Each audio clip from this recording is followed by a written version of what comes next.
옆에 계시는 분과 사랑의 인사 나누시겠습니다.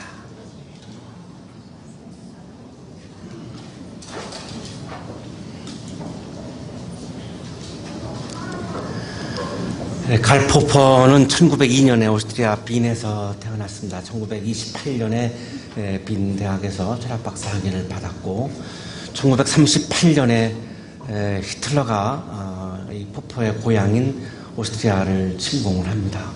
히틀러도 오스트리아에서 태어났죠. 그래서 뉴질랜드로 망명을 했고 뉴질랜드에서 망명지에서 이 전체주의에 대해서 반대하는 그런 책을 썼습니다. 그 책이 그 유명한 열린 사회와 그 적들이라고 하는 그런 책입니다. 인용하겠습니다. 내가 분석하고 비판하고자 하는 것은 바로 플라톤 정치 철학의 전체주의적 경향이다. 좀 이따가 이 전체주의가 나오게 된 세 사람의 원인에 대해서 자세하게 이야기를 합니다만 어쨌든 히틀러를 전체주의로 본 거고요. 이 전체주의에 대해서 굉장히 비판을 했습니다. 마술적 사회나 부족 사회 혹은 집단적 사회는 닫힌 사회라 부르며 개개인이 개인적인 결단을 내릴 수 있는 사회는 열린 사회라 부르고자 한다. 이 사회를 닫힌 사회와 열린 사회 두 개로 그렇게 구분을 하고 있습니다. 이 닫힌 사회의 특징은 아주 부족적인 아주 나쁘게 말하면 이기적인, 조금 긍정적으로 말하면 그런 선민의식을 가지고 있는 우리 그룹은 다른 그룹에 비해서 우리가 더 우월하다라고 하는 이런 의식을 그렇게 설명을 하고 있습니다. 이 열린 사회는 개인의 권리를 존중해주고 개인의 선택을 존중해주고 그 선택에 대해서 각자 개인들이 책임을 지는 겁니다. 그거를 전체적으로 딱 하나로 규정을 해가지고 이렇게 압박하고 하는 그런 사회가 아니라 개인의 권리를, 개인의 선택을 존중해주고 단 선택한 것에 대해서 그 개인이 책임을 져야 되는 사회가 열린 사회라고 그렇게 부르고 있습니다. 닫힌 사회의 가장 중요한 특징을 포퍼는 금기라고 부르는데요. 인용하겠습니다. 금기는 생활의 모든 면을 엄격하게 통제하고 지배한다. 금기는 빠져나갈 구멍을 많이 남겨두지 않는다. 우리들 자신의 생활 방식은 여전히 금기들, 음식에 대한 금기, 예절에 대한 금기, 그리고 다른 수많은 금기들로 둘러싸여 있다. 우리 한국 교회도 금기가 많죠. 예를 들어서 음식에 대한 금기도 많고요. 이거를 닫힌 사회라고 부르고요. 부족 사회라고 부르고 그 원인은 선민의식에서 나왔다고 이렇게 포퍼는 분석을 하는 겁니다. 결론으로 가서는 닫힌 사회는 퇴보할 수밖에 없다는 것이고요. 한국교회가 지금 퇴보의 길을 걷는 이유 중에 하나가 제가 보기에는 여러 가지가 있겠습니다만 그 중에 하나가 금기가 많다라고 하는 것도 하나의 원인이 될 수도 있습니다. 예수님은 진리가 너희를 자유케 하리라 자유를 주려고 오셨지 금기를 만들어 오신 분은 분명히 복음서를 우리가 읽어보면 그렇지 않습니다. 그런데 한국교회가 이 집단의 성장을 위해서 여러 가지 많은 금기들을 만들고 하나의 이 금기를 우리가 같이 지킨다라고 하는 하나의 결속력 이런 그런 의도가 있어 보이는데요. 어쨌든 간에 교회 성정과 이 금기가 많다라고 하는 것은 굉장히 밀접하게 맞물려 있다라고 보여집니다. 이 칼 포퍼는 이제 아주 이 핵심으로 가는데요. 닫힌 사회의 주범이 선민사상이라는 겁니다. 놀랍게도 영국의 역사학자 아놀드 토인비가 유대 문명을 분석하면서 유대 문명이 몰락한 가장 큰 원인은 선민사상이다라고 얘기를 합니다. 이 토인비하고 굉장히 일치하고 있습니다. 현대의 가장 중요한 선민사상을 이 포퍼는 파시즘의 역사 철학, 막스 역사 철학, 그러니까 히틀러 그리고 칼 막스 이 두 사람으로 그렇게 꼽습니다. 이 두 사람이 선민사상에서 나온 그런 사상이었다는 거죠. 히틀러의 인종주의, 게르만 우월주의, 이걸 우월주의를 지키려고 피가 섞이면 안 된다. 그래서 유대인을 그냥 다 600만 명을 멸족을 시키는 그런 논리를 펴는데요. 이 선민 대신에 유대인들의 선민 대신에 히틀러는 인종, 게르만 민족이라고 하는 게르만 인종이라고 하는 그 우월한 인종을 대체했고요. 막스는 선민 대신에 선택된 계급을 대체했다라고 포퍼는 그렇게 주장을 합니다. 이 닫힌 사회를 가져온 이 세 주범이 있는데 플라톤, 헤겔, 막스 이 세 사람을 그렇게 꼽습니다. 이 세 사람에 의해서 전체주의가 형성이 되었고 결국에는 히틀러의 비극까지 왔고 이것은 막스로까지 이어진다라고 그렇게 분석을 한 것이죠. 맨 이 책의 1권의 마지막 문장입니다. 우리는 금수로 돌아갈 수 있다. 그러나 우리가 인간으로 남고자 한다면 오직 하나의 길, 열린 사회로의 길이 있을 뿐이다. 전체주의 속에서 살아가는, 닫힌 사회 속에서 살아가는 것은 금수와 같은 것이다. 짐승과 같은 것이다. 인간적인 삶은, 인간다운 삶은 열린 사회에서 살아가는 것을 우리가 인간다운 삶이라고 부를 수 있다라고 하는 것이 1권의 마지막 문장입니다. 예수님은 닫힌 사회를 지향했을까? 열린 사회를 지향했을까? 예수님의 말씀하신 하나님의 나라는 전체주의인가? 아니면 열린 사회였는가? 예수님은 사람들을 닫힌 마음으로 대했는가? 열린 마음으로 대했는가? 예수님이 죄인들을 정죄하는 마음으로 대했을까? 사랑하는 마음으로 대했을까? 라고 하는 것이 오늘 아침 우리들의 질문인데요. 오늘 본문은 이 질문에 대해서 분명하게 답을 하고 있습니다. 예수께서도 다른 비유를 들어서 그들에게 말씀하셨다. 하늘나라는 자기 밭에다가 좋은 씨를 뿌리는 사람과 같다. 오늘 성서일과가 두 이렇게 단락으로 되어 있는데요.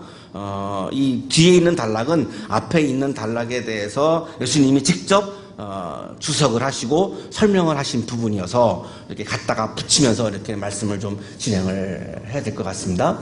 좋은 씨를 뿌리는 사람을 37절에서 예수님으로 그렇게 말씀하고 있습니다. 여기 좋은 씨를 뿌리는 사람은 예수님을 의미하고요.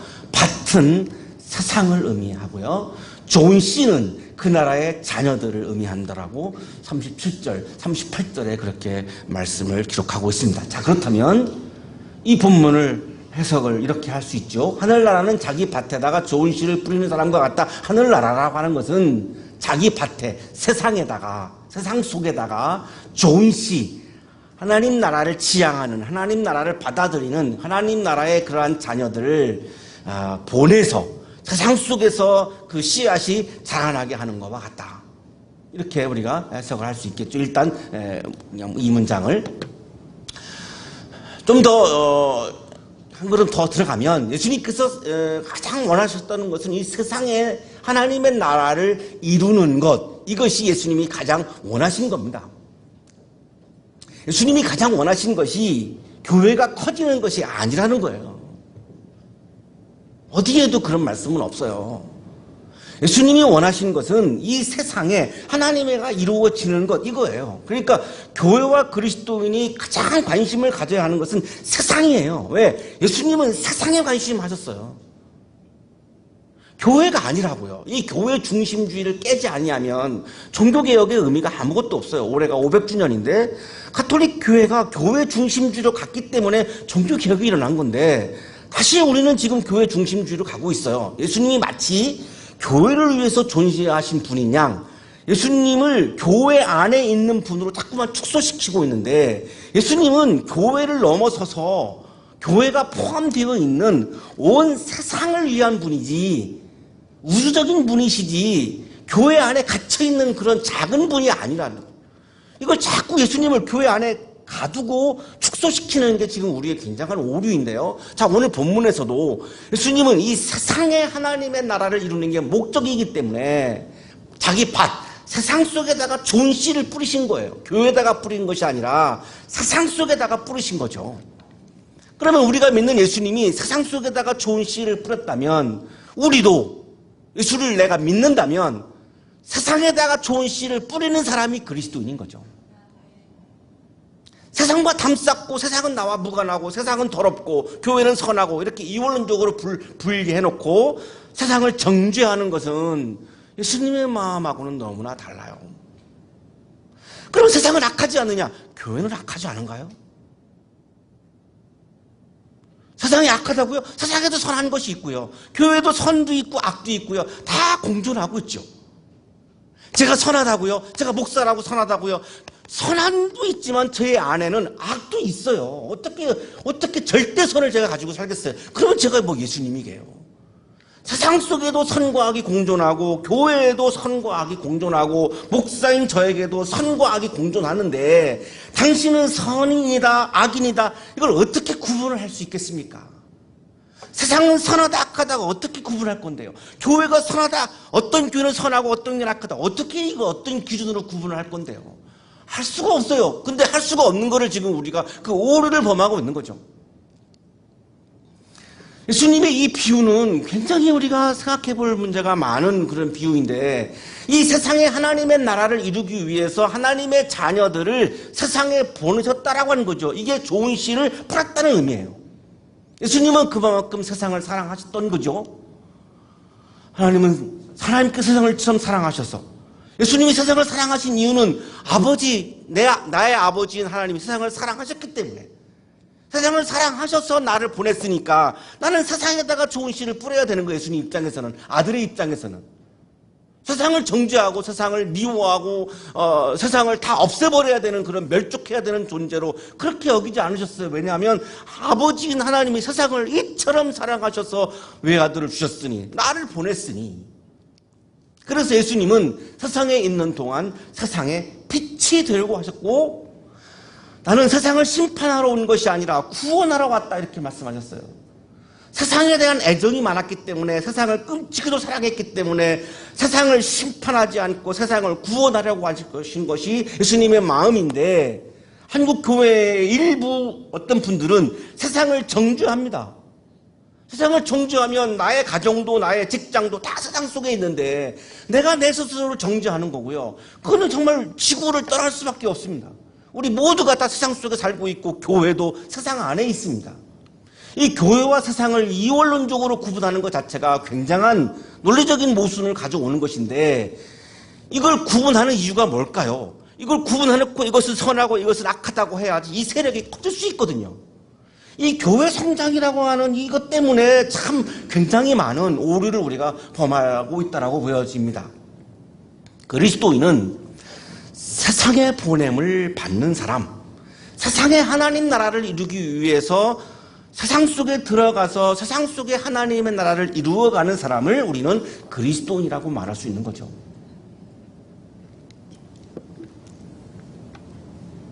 교인이냐 아니냐라고 하는 것은 구분하기 쉽습니다. 교회에 등록했으면 교인이고 교회에 나오지 아니하면 교인이 아닙니다. 이건 굉장히 구분이 쉬워요. 자, 그리스도인이냐 아니냐라고 하는 구분은 어렵습니다. 이건 구분하기가 거의 제가 볼 때는 불가능하다고 보입니다. 오늘 말씀은 교인이냐 아니냐를 구분하라 하지 말라는 말씀이 아니라 그리스도인이냐 아니냐 선인이냐 악인이냐 이 구분을 네가 하지 말라는 말씀입니다. 그건 거의 불가능하다는 거죠. 그 이유를 말씀하십니다. 사람들이 잠자는 동안에 원수가 와서 밀 가운데에 가라지를 뿌리고 갔다.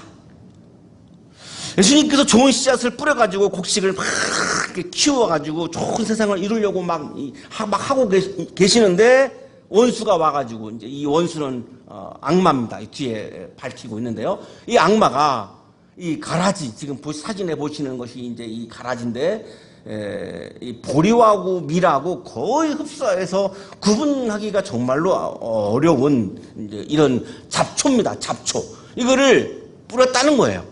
이 비유를 왜 드시냐면 그 당시에 내가 누군가를 보복하고 싶으면 그 사람의 밭에다가 잡초 씨를 이 가라지 씨를 막 뿌렸다는 거예요.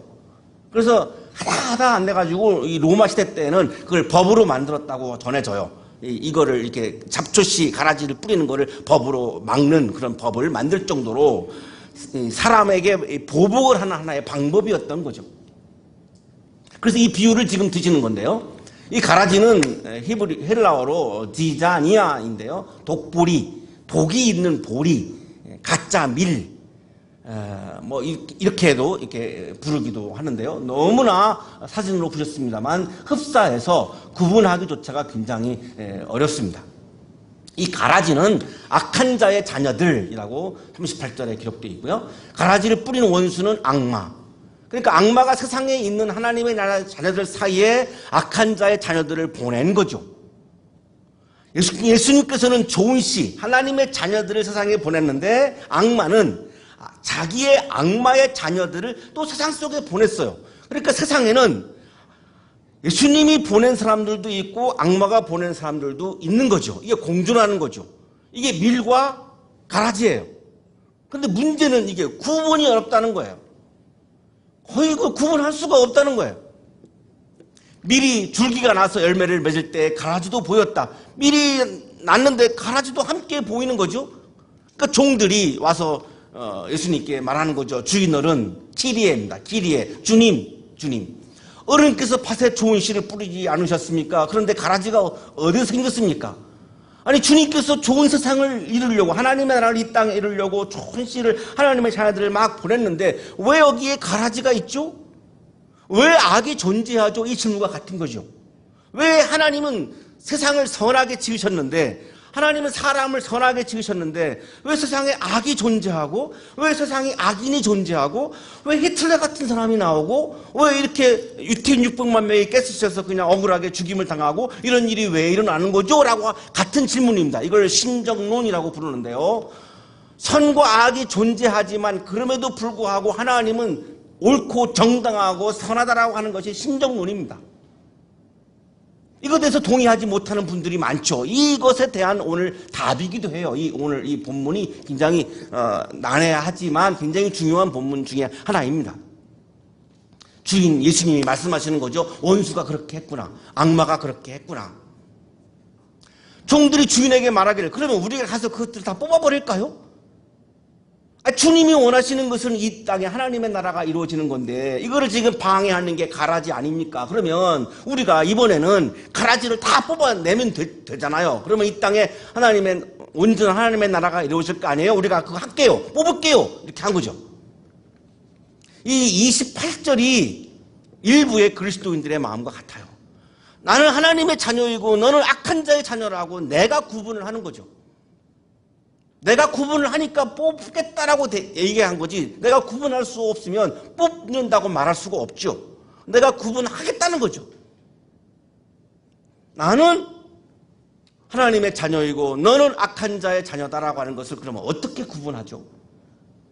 이걸 구분해야지만 뽑을 수 있는데 어떤 방법으로 어떤 기준으로 이걸 할 거냐 이거예요. 흔히 우리는 교회를 나오느냐 안 나오느냐라고 구분을 하는데 그거는 오류예요. 그거는 교인의 구분이지 그리스도인의 구분, 하나님의 자녀의 구분이라고 할 수가 없어요.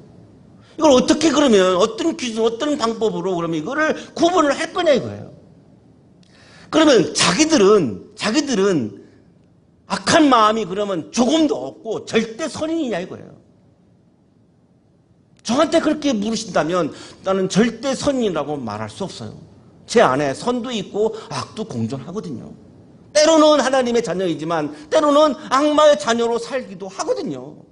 그러니 여러분이 저를 어떻게 하나님의 자녀로 구분하시겠어요? 악마의 자녀로 구분하시겠어요? 어떤 기준으로 저를 선택하시겠습니까? 목사라고 하는 이 직분 가지고 아마 구분하실 터인데 그건 오르죠. 그건 제가 하는 역할일 뿐이지 제 마음속에 있는 걸 어떻게 그걸 구분할 겁니까? 예수님 이렇게 대답하시죠. 아니다. 가라지를 뽑다가 가라지와 함께 밀까지 뽑으면 어떻게 하겠느냐. 뽑지 말라는 거예요. 구분하지 말라는 거예요. 그거는 오류가 너무나 많기 때문에. 예수님이 걱정하시는 최고의 오류가 뭐냐면 가라지를 뽑다가 밀도 뽑힌다는 거예요. 그 왜 그러냐면 가라지의 뿌리가 밀의 뿌리보다 훨씬 더 깊이 들어가 있고 훨씬 더 강해요. 이 가라지가 밀보다 생명력이 훨씬 더 강하고 이 뿌리가 깊기 때문에 그냥 가라지를 이렇게 뽑다 보면 옆에 있는 밀도 같이 뽑히는 거예요. 그럴 수밖에 없다는 거예요. 그 당시에 하여튼 우리의 농사 상황과 같은지는 모르겠습니다만 가라지를 이렇게 뽑으면 이게 워낙 깊이 뿌리가 있어가지고 옆에 있는 밀도 같이 뽑히는데 그 같이 뽑힌 밀을 예수님은 그거를 뽑히는 거를 두어볼 수가 없는 거예요. 그 밀이 왜 뽑혀야 되느냐 이거예요. 그 가라지 때문에. 예수님이 관심하는 것은 가라지가 아니라 밀이에요. 밀 하나라도 억울하게 가라지 때문에 뽑히는 것을 두고 볼 수 없다는 거예요. 예수님은 가라지에 관심 갖지 않고 밀에 관심을 갖고 있어요. 하나님의 자녀들에게 관심을 갖고 있지 악마의 자녀에게 관심을 갖고 있지 않아요. 악마의 자녀를 제하려고 하다가 하나님의 자녀까지 제하는 것을 두고 볼 수가 없다는 거예요. 내가 너무나 사랑하기 때문에. 이 예수님의 말씀은 너희는 하나님의 나라의 자녀인지 악한 자의 자녀인지 너희는 구분할 수 없다는 거예요. 그거는 너희들의 권한도 아니고 너희들의 소관도 아니라는 거예요. 왜냐하면 때로는 내가 하나님의 나라의 자녀가 될 때도 있지만 악한 자의 자녀가 되기도 하기 때문에 그걸 정확하게 구분할 수가 없다 이거예요. 나는 하나님의 자녀이고 너는 악한 자의 자녀라고 단정을 짓는 것, 이것이 바로 칼 포포가 이야기한 선민사상 영적 우월감입니다. 이 선민사상 영적 우월감이 유대 문명을 몰락시켰다라고 하는 것이 아놀드 토인비의 역사 분석입니다. 칼 포포는 토인비하고 정확하게 일치하고 있습니다. 놀랍게도 일치하고 있습니다. 그런데 더 소름 끼치는 것은 이걸 예수님이 말씀하셨다는 거예요. 우리가 신앙인으로서 그냥 상식적으로 생각하면 가라지는 다 뽑아버리고 곡식만 남겨놓는 게 훨씬 좋아 보입니다. 저도 그렇습니다. 저도. 우리 교회는 뭐 그런 상황이 전혀 없습니다만 일반 교회 목회할 때 보면 교회에 해를 끼치는 분들이 있습니다. 근데 그 해를 끼치는 분들이 굉장히 오래 믿은 분들이고 교회에서 굉장히 영향력 있는 분들이지 새가족들은 그럴 힘이 없습니다. 교회를 해치는 분들이 정말 가라지와 같은 거죠. 근데 목회하다가 보면 그런 생각이 들거든요. 이 가라지를 싹 정리해버리면 참 교회가 은혜로울 텐데 이런 유혹을 받습니다. 법적으로 해서 그렇게 할 수도 있습니다. 그런 법들이 있어요. 교단 안에. 하지만 그게 안 되는 거예요. 왜? 때로는 나도 그럴 때가 있고 그분이 때로는 선할 때도 있기 때문에 그럴 수가 없는 거예요. 절대적으로 당신은 악하다라고 규정을 지을 수 없기 때문에. 그렇게 해버리면 이게 내가 선민사상의 영적 우월감에 빠지는 오류를 범하기 때문에 그럴 수가 없는 거예요. 계속 그걸 안고 가야 되는 거예요. 아픔이에요. 가시예요, 가시. 그냥 안고 가는 겁니다. 그게 아마 한국에서 목회하는 목회자들의 가장 어려운 그런 아픔일 겁니다, 아마도. 조경철 교수의 주석입니다. 하나님의 심판을 믿을 때 인간은 가라지를 보고 실망하지도 않으며 더 나아가서 성급한 판단으로 가라지를 뽑아내려는 경솔한 처사를 피할 수 있다. 조경철 교수의 주석은 핵심은 이겁니다. 하나님을 믿는다면 하나님의 심판을 믿는다면 감히 내가 가라지를 뽑으려고 하지 않는다는 거예요. 하나님을 못 믿으니까 내가 하려고 한다라고 하는 거예요. 뒤에 이제 결론으로 나옵니다만 하나님의 심판을 분명히 심판은 있고 우리가 하나님의 심판을 믿는다면 그 가라지를 하나님의 심판에게 맡기는 게 신앙이지 하나님의 심판을 믿지 못하고 당장 그거를 내가 하겠다고 나서는 것은 그거는 하나님을 믿는 사람이 아니라 인본주의적인 발상이라는 겁니다. 이것이 조경철 교수의 주석이에요. 정확한 주석입니다. 믿음이 없기 때문에 선민사상이 있다는 거예요. 믿음이 없기 때문에 영적 우월감에 빠진다라고 하는 이야기를 하는 거예요. 진정한 믿음을 가진 사람은 선민사상이랑 영적 우월감에 빠지지 않는다는 거예요. 왜냐하면 그걸 하나님께 맡기기 때문에. 수수 때까지 둘 다 함께 자라도록 내버려 두어라. 결정적인 말씀인데요. 추수 때까지 밀과 가라지를 그냥 내버려 두라는 거예요. 네가 건드리지 말라는 거예요. 공동체를 해를 끼치는 악한 사람이 있다고 했을 때에 저 사람을 딱 제거해버리면 우리가 좋을 텐데 라고 우리가 생각을 하죠. 저도 그렇게 생각합니다. 그런데 예수님의 말씀은 내버려 두라는 거예요. 추수 때는 세상 끝날을 의미하고요. 추수꾼은 천사들을 의미한다고 39절에 나옵니다. 세상 끝날까지 밀과 가라지가 함께 자라도록 내버려 두라는 거예요. 하나님의 나라의 자녀와 악한 자의 자녀를 그냥 모두 내버려 두라는 거예요. 자, 그러면 세상 사람들에 대해서 정죄해온 기독교의 한 그런 흐름이 있었고요. 지금까지도 있죠. 세상에 대해서 정죄하고 세상의 어떠한 현상에 대해서 막 정죄하고 세상의 어떠한 그 소수자들에 대해서 정죄하고 이런 우리 한국 기독교의 모습이 있습니다만, 자, 마태복음 13장 30절을 어기는 거예요. 굉장히 예수님에 대한 말씀에 대한 저항이에요. 예수님은 가라지도 추수 때까지는, 하나님이 심판할 때까지는 그냥 내버려 두라 그랬어요. 네가 정죄하지 말라 그랬어요. 분명히 술 취하지 말라는 본문은 그렇게 중요하게 여기는 한국교회가 왜 이 말씀은 중요하게 여기지 않을까요? 굉장한 오류입니다. 그거보다 이 말씀은 훨씬 더 중요한 본문인데 제가 보기에는 왜 이거에 대해서는 그냥 무시할까요? 내가 구분하고 뽑는 것을 하지 말라고, 내가 구분하고 내가 뽑는 걸 하지 말라는 거예요. 내가 정죄하고 내가 심판하는 행위를 하지 말라는 거예요. 그건 너의 소관이 아니고 너의 권한이 아니라는 거예요. 가라지를 구분하고 가라지를 뽑는 것은 추수 때, 세상 끝날에 종말 때에 추수꾼이 한다. 추수꾼은 천사라고 말씀하세요. 하나님의 천사가 그 역할을 할 거고 그것은 하나님의 천사의 소관이지 너희의 소관이 아니라는 거예요. 가라지의 뿌리가 곡식의 뿌리보다 더 강하기 때문에 네가 가라지를 뽑다가는 곡식도 분명히 뽑기 때문에 나는 그 곡식 하나하나에 대한 애정 때문에 그거를 두고 볼 수 없다는 거예요. 네가 어떻게 완벽하게 구분을 해서 어떻게 완벽하게 처리를 하고 완벽하게 뽑을 거냐. 뽑다 보면 곡식도 뽑을 또인데 나는 그 곡식이라 그 하나님 나라의 자녀 한 명 한 명에 대해서 나는 애정이 많기 때문에 그 곡식이 뽑히는 것을 나는 두고 볼 수 없다는 거예요. 그러니까 손대지 말라는 거예요. 내버려 두라는 거예요. 손대지 말라는 거예요. 완전하지 않은 네가 하다가 보면 곡식을 뽑게 될 텐데 난 너무나 그 곡식에 대한 애정이 너무나 많기 때문에 그 곡식이 뽑히는 거를, 하나님 나라의 자녀가 뽑혀지는 것을 나는 두고 볼 수가 없다는 거예요. 그러니까 이 말씀은 굉장히 심판의 말씀이 아니라 애정의 말씀이에요. 곡식에 대한, 하나님 나라의 자녀에 대한, 그리스도인에 대한 정말 깊이 묻어나는 애정의 말씀이에요. 그 곡식 때문에, 그 하나님 나라의 자녀 때문에, 그리스도인 한 사람 한 사람에 대한 애정 때문에 심판하지 말고 뽑지 말라고 말씀하는 거예요. 인간의 역할을 축소시키려고 이렇게 말씀하시는 것이 아니라 곡식에 대한, 그리스도인에 대한, 하나님 나라의 자녀에 대한 애정으로 말씀하시는 거예요.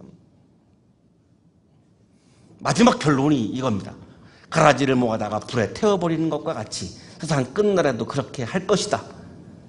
그렇게 염려가 되니 세상 끝날에 종말에 내가 천사들을 보내서 가라지 뽑는 거 내가 할 거야. 걱정하지 마. 내가 할 거야. 그러니까 너는 그냥 놔도 건드리지 마라. 내가 할게. 네가 하다가는 오류를 범할 수 있고, 네가 하다가는 나와의 관계가 끊어질 수 있고, 네가 하다가는 불신앙에 빠질 수 있고, 네가 하다가는 영적 오만에 빠질 수 있고, 네가 하다가는 나와의 관계가 단절될 수도 있어. 나는 그거를 원치 않아. 그러니 하지 마. 뭐라고 그러죠? 그 악역은 내가 할게. 가라지를 뽑는 거는, 심판하고 정죄하는 거는 악역입니다. 이건 원수가 생겨야 되고 적이 생길 수밖에 없습니다. 이건 악역입니다. 그 악역은 내가 할게. 왜? 너무나 우리를 사랑하셔서, 하나님 나라의 자녀들을 사랑하셔서 네가 악역하지 마. 내가 할게. 이렇게 말씀하시는 거죠. 그 악역은 내가 할 터이니 너는 하나님 나라를 이루어가는 일에 최선을 다하고 좋은 세상을 이루어가는 일에 최선을 다하면 돼. 악역은 내가 할게. 기도하겠습니다.